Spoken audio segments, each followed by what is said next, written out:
안녕하십니까. 이루서울TV 주간 박종진입니다. 대한민국이 지금 이념 전쟁터가 됐습니다.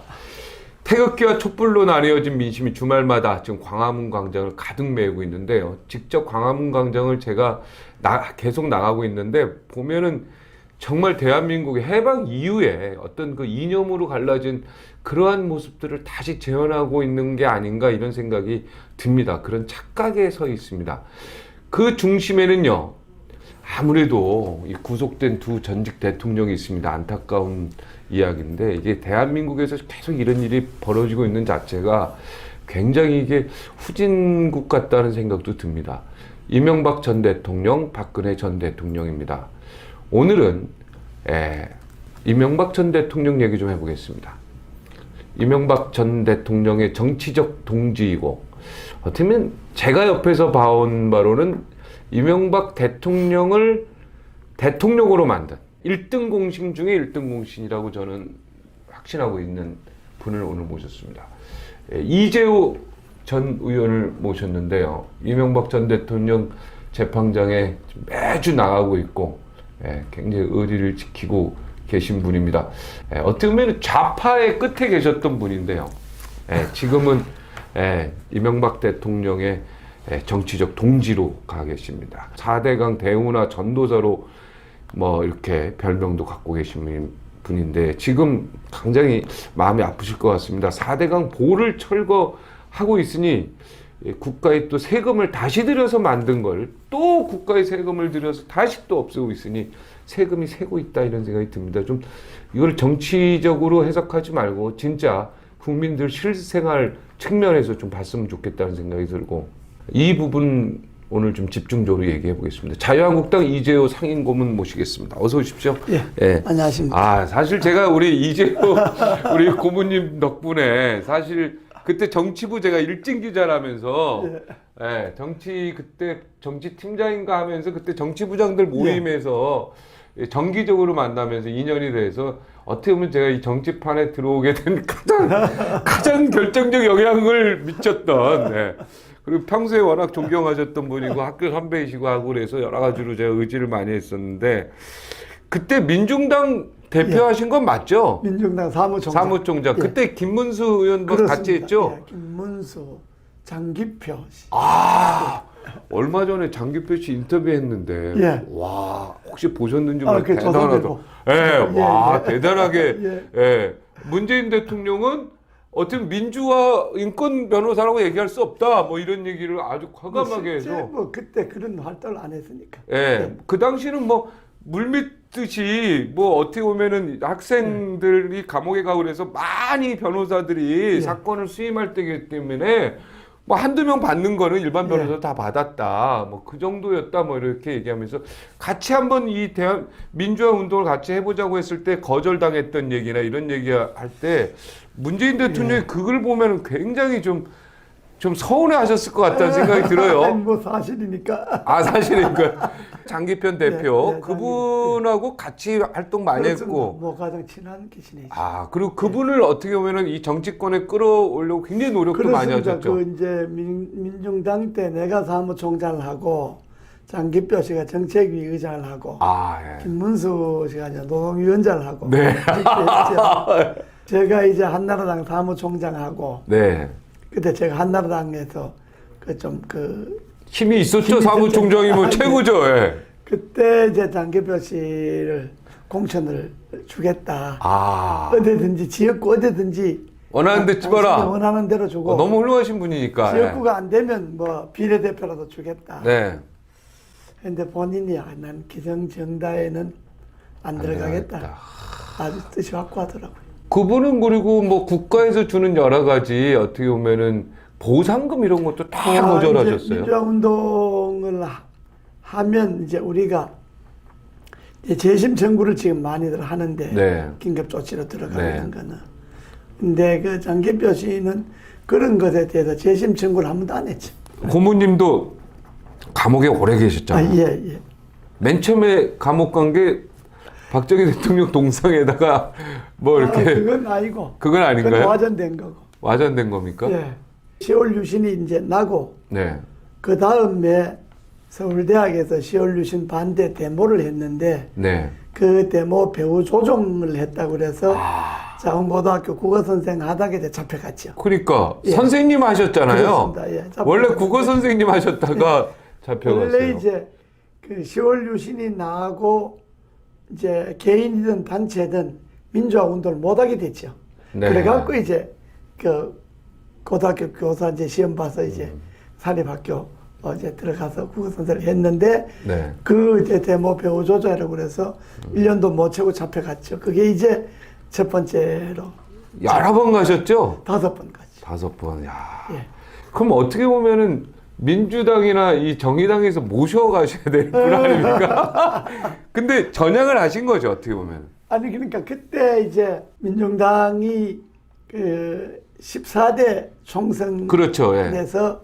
저희들이 한석도 못 얻지 않습니까? 그렇죠. 그러니까 총 득표율이 3%가 되면 존재를 하는데. 비례대표라도 한석을 받는데 우리가 2.몇 프로 받았죠. 네네, 그 다음에 기억납니다. 해체가 되고 난 다음에 15대 때 신한국당에서 김영삼 대통령이 영입을 다 했죠. 영입한 거죠. 영입해서 이제 그때 이제 민주당에는 김대중 그 대통령이 이끄는 민주당에는 우리 은평구에 현역 국회의원이 있었고 네. 그 신한국당에는 은평구에서 국회의원이 매번 떨어진 사람이 있으니까 네. 이제 나를 대신 거기다 집어넣은 거죠. 네.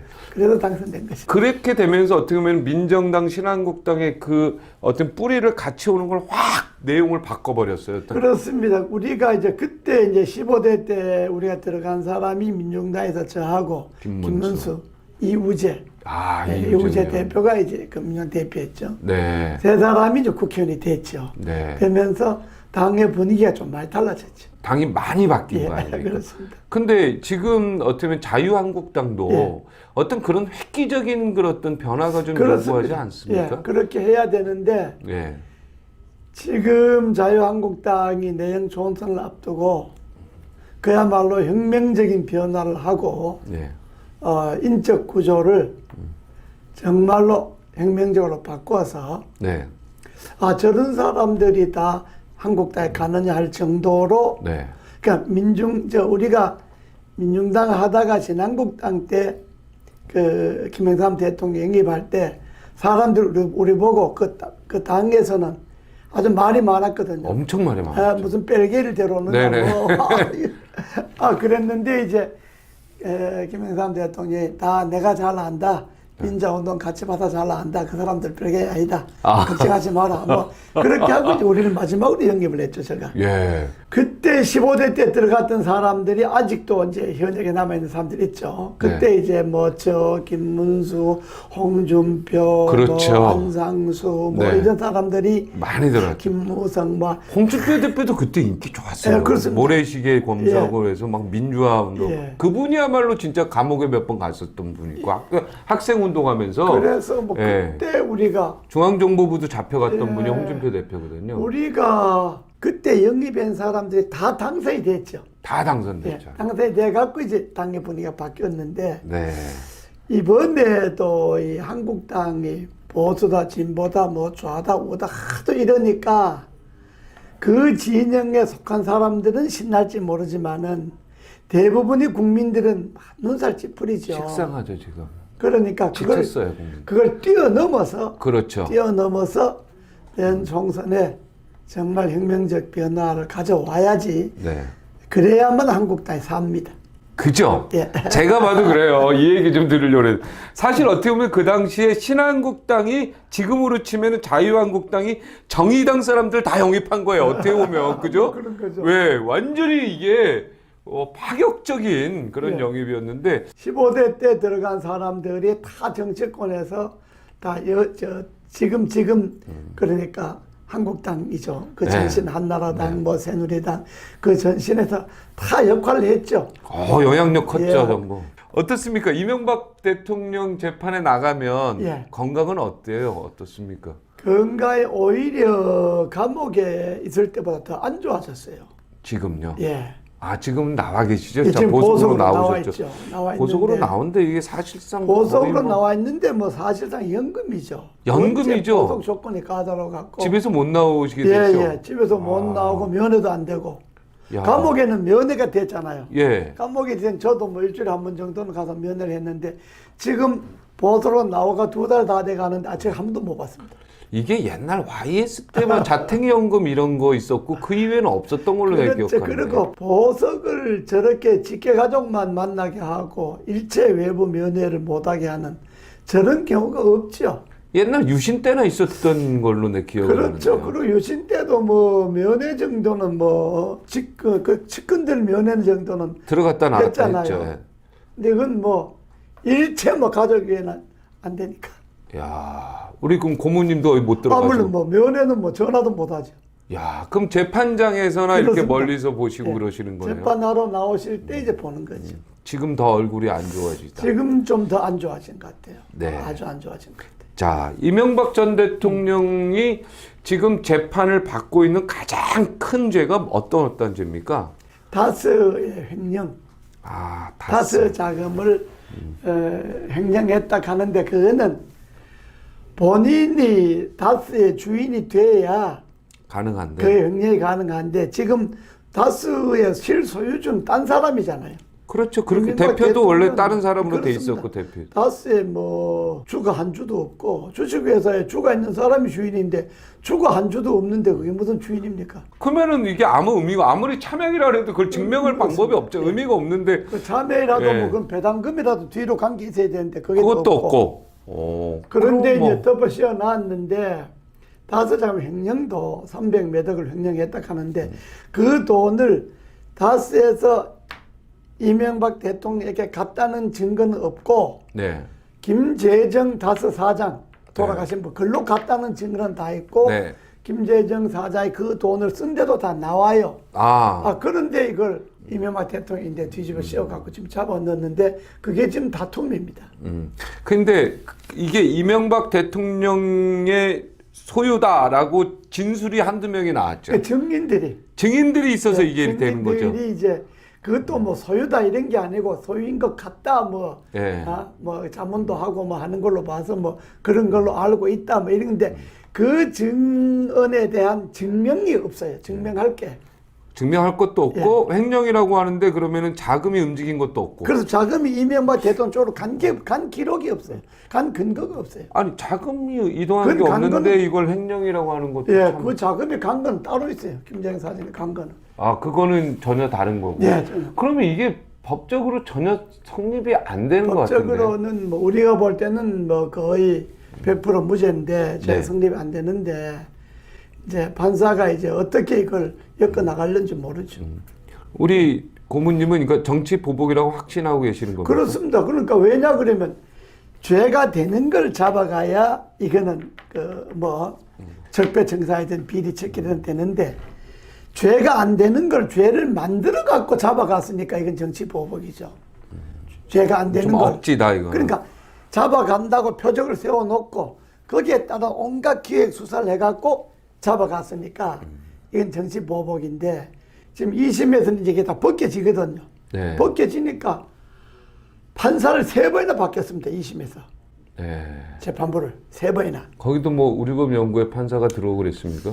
그런 건 아닙니까? 그건 뭐 잘 모르겠는데 하여튼 1심은 우리법 출신인데 네. 그 1심 재판장이 재판해 놓은 것이 엉터리라는 것이 2심에서 다 하나하나 밝혀지죠 지금. 아 지금 1심에서는 우리법 연구에 판사였고요. 야. 2심에서 밝혀지니까 처음에 맡았던 그 재판장이 상당히 용기 있게 했어요. 검찰들로 당신네들 낸 공소장 이대로 하면 공소유지가 안 된다. 재판 다시 1심으로 돌려보낼 수밖에 없다. 뭐 이렇게 이제 세게 나갔으니까 뭐 바꿔버려 판사를.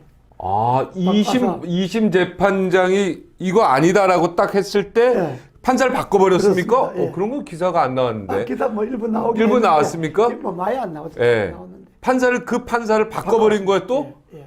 야, 그래 또 다른 판사가요? 지금 또 딴 판사가 합니다. 딴 판사가 하는데 딴 판사도 본인은 상당히 아주 팩트대로 하려고 이제 노력하는 것 같습니까? 하는데 검찰들이 뭐 막무가내니까 정치 검찰들이 막무가내니까. 검찰들이요. 그 기가 막히는 게 네.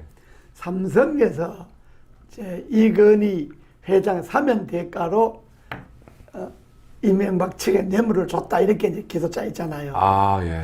그런데 그 삼성이 미국에 있는 그 미국의 10대 로펌인 에이컨 컴퍼라는 그 로펌 회사에 삼성이 해외 법률 자문료로 돈을 줬는데 네. 그 돈을 이명박 다스 그 재판을 좀 잘 해달라고 줬다 이렇게 우겨놨는데 네. 그 삼성이 에이컨 컴퍼에 돈을 줘서 이명박 측에 이롭게 했다고 하는 그 중에 그 뭘 이롭게 했느냐, 이건희 회장이 사면을 네. 이야기했다. 네. 그런데 삼성이 에이컨 컴퍼에 돈을 줄 때는 이건희 회장이 기소도 안 될, 구속도 안 될 때라. 사람 멀쩡한 사람이 무슨 사면을 이야기합니까? 멀쩡한 사람이. 시점이 전혀 성립 않는. 그 돈을 줄 시점은 이미 이건희 회장 멀쩡하게 다니는 회장, 남의 회장 잘하고 있는데 무슨 뭐 구속도 안 되고 기소도 안 되고 했는데 뭘 사면을 전제로 돈을 줍니까? 이명박 대통령도 지금 굉장히 좀 마음이 속상해. 본인은 뭐 진짜 참 그 대통령을 하셨으니까 체면 때문에 네.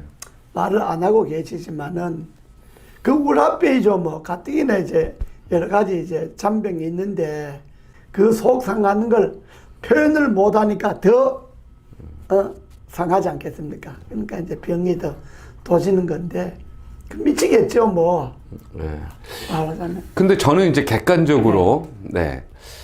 좀 질문을 드리면 그 측근들 중에 뭐 예를 들어 김백준 씨라든가 몇 명이 어떻게 보면 이명박 대통령에게 불리한 증언들을 자꾸 하는 걸 언론에서 내가 보면서 그게 너무 안타깝더라고요. 대표적인 게 김백준 씨인데 김백준 씨는 서울시장 할 때부터 정말 일종의 집사였잖아요. 이명박 대통령 집사였는데 가장 가까운 사람인데. 제일 가깝죠. 학교도 뭐 고대도 같이 나오고 제일 가까운데 근데 이 사람이 이제 검찰에서 이제 진술해 놓은 것이 그러니까 그 검찰에서 밀실에서 검사하고 주고받은 그 조서가 증거 능력이 있느냐, 법정에 나와서 공개적으로 판사 앞에 증언하는 게 증거 능력이 있느냐, 이렇게 했을 때 대부분 판례가 검찰에서 밀실에서 주고받은 공소장은 증거 능력이 없고 법정에서 당당하게 이야기한 것은 증력이 있다, 이런 판례가 있어요.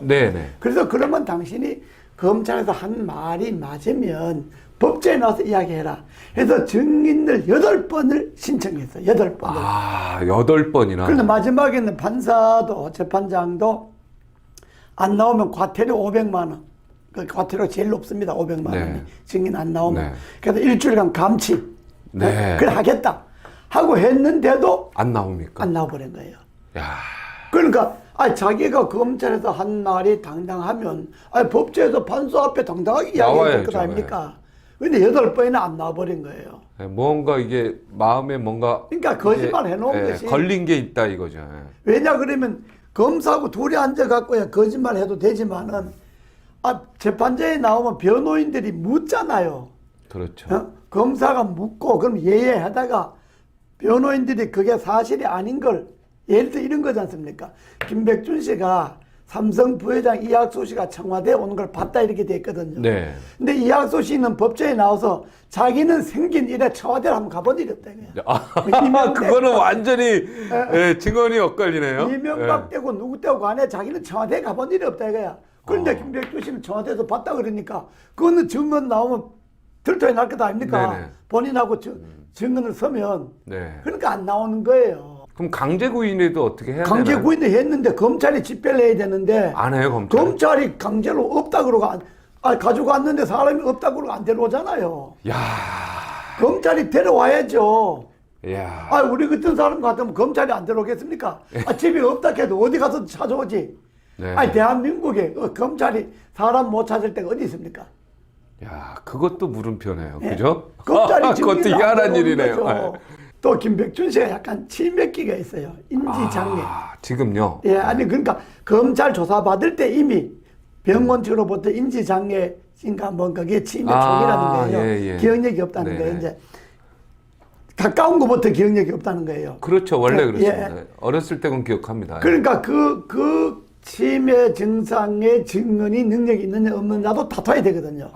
지금 이거 복잡해지네요. 복잡해. 그런데 뭐 안 나와버리니까 나와서 만약에 그때 검찰 시켜서 했다든지 뭐 해버리면 난리 나는 거예요. 난리 나니까 아예 안 나오게 해버리는 거지. 아예 구인을 안 하는 거죠. 뭐. 지금 1심에서 몇 년 받으셨죠? 15년 받았어요. 야, 옛날 그 조선시대 세종이 경국대전 보니까 70살 이상의 노인은 절대 구금하지 마라. 이런 게 있더라고요. 우리 형사소송법에도 있습니까? 70이 넘으면 불구속이 원칙입니다. 그렇죠. 예. 경국대전에 그게 나와 있더라고요. 그 세종대왕 때 만들었던 우리 형사소송법에도 70이 넘으면 불구속이 원칙인데 지금 이 문재인 정부 사람들은 뭐 70이는 80된 사람도 잡아가는 파이 때문에 무죄 추정 원칙이 살아있는데 굳이 구속할 게 뭐가 있습니까? 굳이 구속을 어찌됐든 하고 정치적 보복으로 느끼고 하는 것들이 어떻게 보면 노무현 대통령 소환하고 그때 그거죠. 그게 연관이 되는 거 아니겠습니까? 지금 그거죠. 뭐 국민 입장, 기자 입장에서 봤을 때도 노무현 대통령이 이제 그 참 극단적인 선택을 하셨잖아요. 그 이제 그 노무현 대통령 이제 박연차씨 사건이라 그래가지고 쭉 터지고 이제 주변에 한 11명 노무현 중대는 구속이 됐잖아요. 근데 이제 특히 시계 얘기 나오고 뭐 온갖 얘기 나왔죠. 자식들 뭐 딸 아들 사이 이제 조사 다 하고 뭐 그 또 사모님 조사하고 그게 막 터지니까 딸 아들 소환하고 열흘 만에 노무현 대통령이 돌아가셨죠. 그 극단적인 선택을 했죠. 그러니까 근데 그 부담이죠. 부담인데 이제 그걸 그때 사실 그 이명박 대통령 하지 말라 그랬대요. 그렇죠. 이명박 대통령 뭐 전직 대통령인데 소환할 것도 없고 조사할 게 있으면 현장에 가서 예를 갖춰라. 조사를 해라. 뭐 이렇게 이야기했는데 당시에 검찰들이 노무현 대통령하고 좀 사이가 안 좋았죠. 별로 왔잖아요. 많이 안 좋았죠. 기억납니다. 근데 뭐 임기 말이고 하니까 뭐 검찰들이 뭐 자기들 정치 검찰이란 게 그래요. 지금 정치 검찰들 적폐청산에 그래서 문재인 정권에 찍어주는 사람 다 잡아가잖아요. 또 정권 바뀌면 또 누굴 잡아갈지 모르죠. 이게 계속 역사가 반복되는. 지금 적폐가 한두 가지입니까 지금? 안타깝습니다. 여러 가지. 그럼 그 간단한 예로 4대강 보 해체했잖아요. 그 얘기 하시죠. 4대강 보를 해체를 하려고